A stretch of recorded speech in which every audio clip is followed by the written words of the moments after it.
Welcome, Namaste. This is the fourth part of the trip to India. And I'm going to start with just explaining something before we look at the cremation sites in Varanasi, are quite sobering, as we look at these pictures. But I want to start this with a little bit of the Christian tradition of the story of the Garden of Eden, of the fall. And if you remember, there are two trees. There is the tree of the knowledge of good and evil. And that particular tree, I would like to make the argument that the knowledge of good and evil, particularly the knowledge of evil from the human standpoint, is that we comprehend our own pain and our own hurt. But one step further, what makes humans in particular prone to evil as individuals, just like myself as well, we have this within us, is that we know how to utilize pain to hurt others. So we have this knowledge of how things can hurt us, and we consciously use that sometimes to hurt others. I really believe this is why Rabbi Jesus was nonviolent in every way, shape, or form, and stated that you are not to harm others. And then there's the tree of life, which would have given human beings, in the story, would have been given human beings the chance to live forever. And so now, not only do we have the knowledge of good and evil, but we were prevented from eating of the tree of life, which means we are knowledgeable of our own death. So we are a species or beings or creatures, however you want to look at human beings. We are cognizant of the fact that we have to face our own mortality.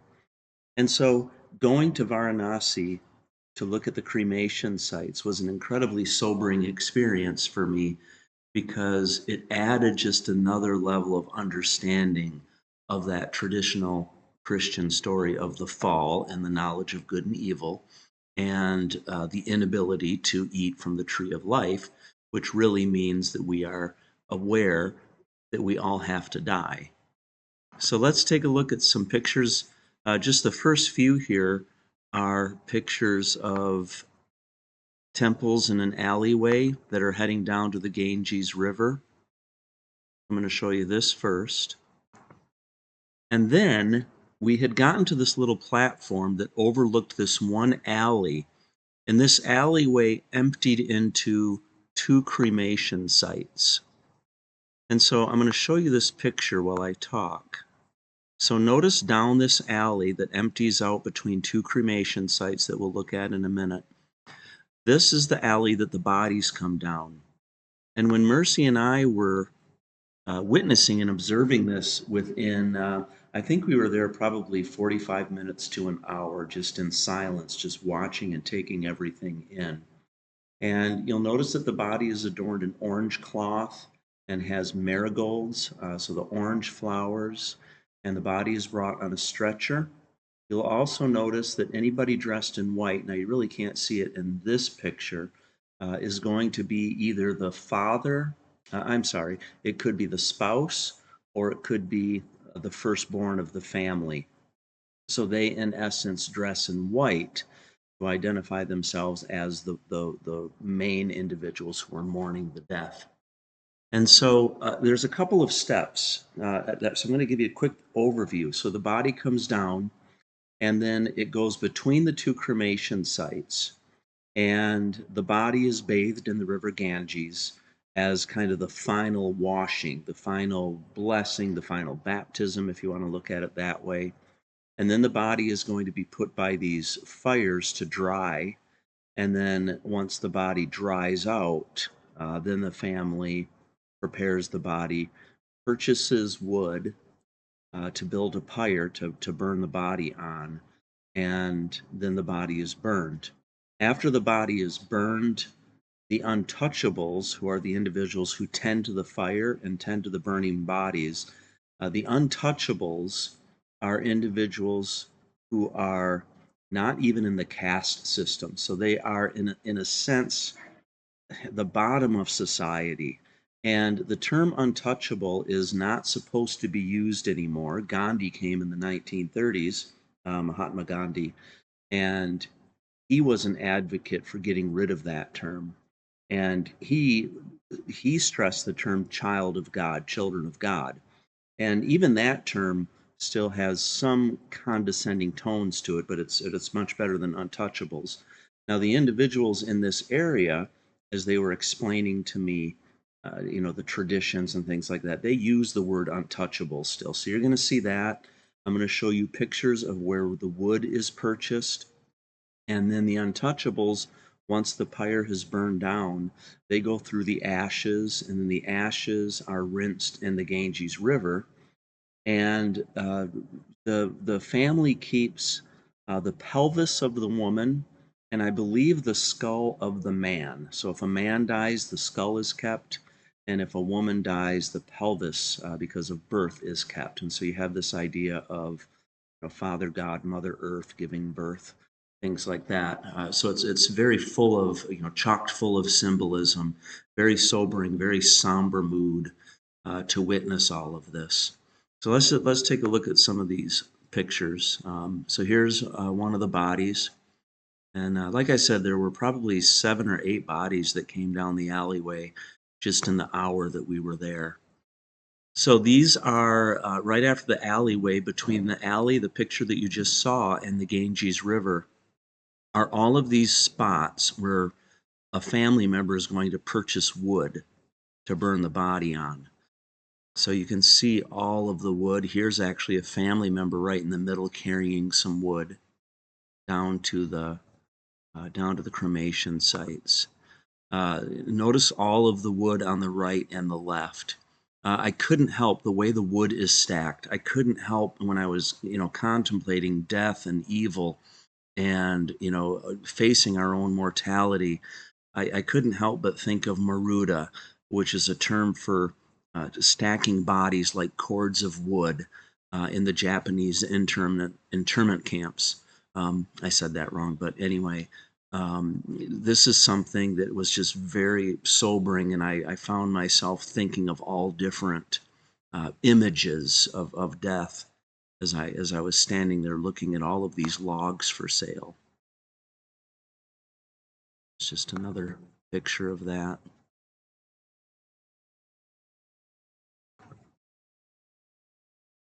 More logs.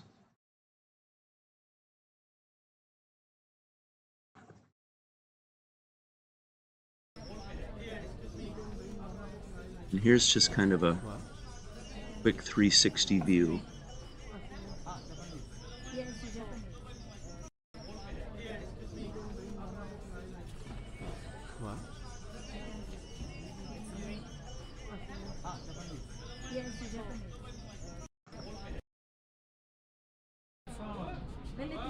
Here's a salesman.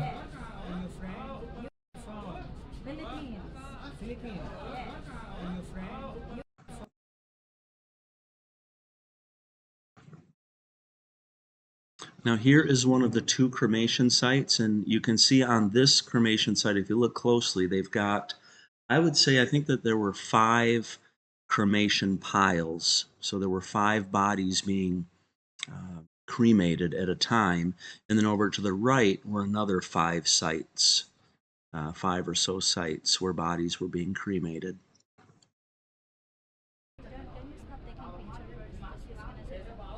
And see the guys with the young who are moving the fire from the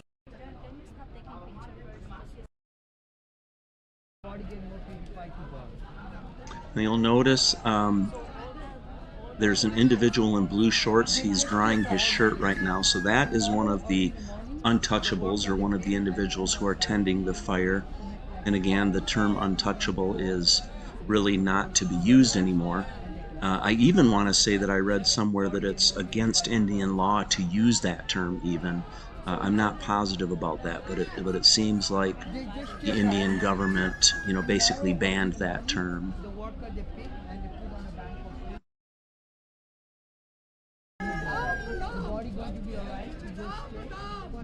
So here's a body going down to the Ganges River, where it'll be bathed for the last time. and then they come up on the other side of this metal barricade to dry the body before it's burned.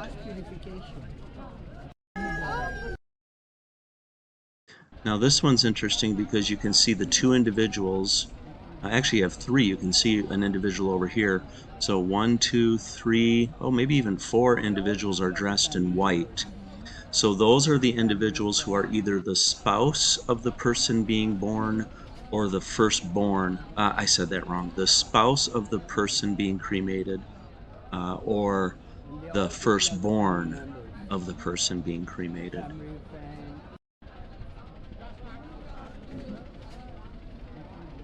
You can see the individual in the back there. The one family member is pouring water from the Ganges River onto the fire to make it steam. And I'm not sure if they pour the water on the fire before the body is cremated or after. I would guess after.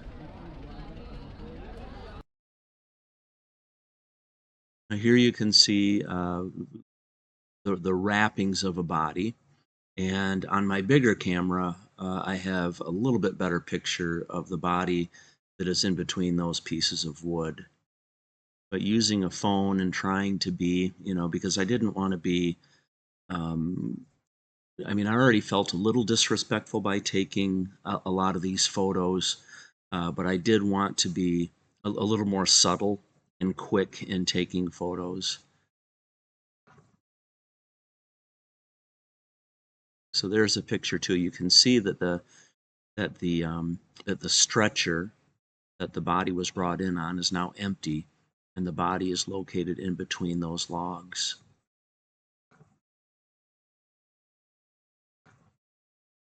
And here's the Ganges River.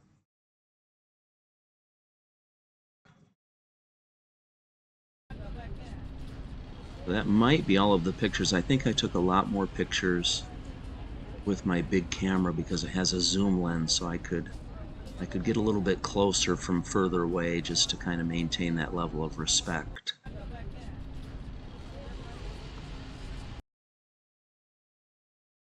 So that is, that's the Ganges River and the cremation sites. Just very, very sobering experience. Individuals will bathe in the Ganges River as a sort of blessing or an act of worship.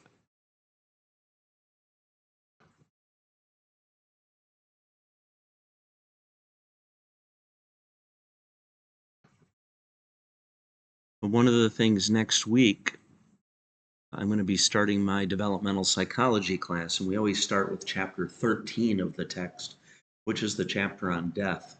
So I'll talk quite a bit about these burial sites, or these cremation sites. I'll talk quite a bit about that, and just kind of stress that, as human beings, we do our best to make sense of the fact that we have to die, and so sometimes we imagine that we're going to live on through our children and through our grandchildren, or we try to make something that we can leave behind. And even the idea of the Hindu idea of reincarnation is just fascinating to me. I know that critics of reincarnation, um, will make jokes about cows in India. Well, they can't kill the cows in India because it might be their, I don't know, Aunt Betsy who's reincarnated as a cow, and they kind of trivialize it. But the idea of reincarnation is, of course, not only Hindu, but it's also in the Christian tradition. When we reincarnate something, we talk in the Christian tradition about having new bodies, about being, we talk in terms of being born again, some of us. We talk in terms of, the, what is it, the apocalypse or whatever. I just used the wrong word, but when we're given new bodies that don't get sick and they're healed and they're healthy. And in a sense, we're talking about the same thing. We're talking about this idea of reincarnating something new. whether it's in the Christian tradition or the Hindu tradition. And so it's just fascinating to see how this particular culture makes sense and deals with death and our own mortality.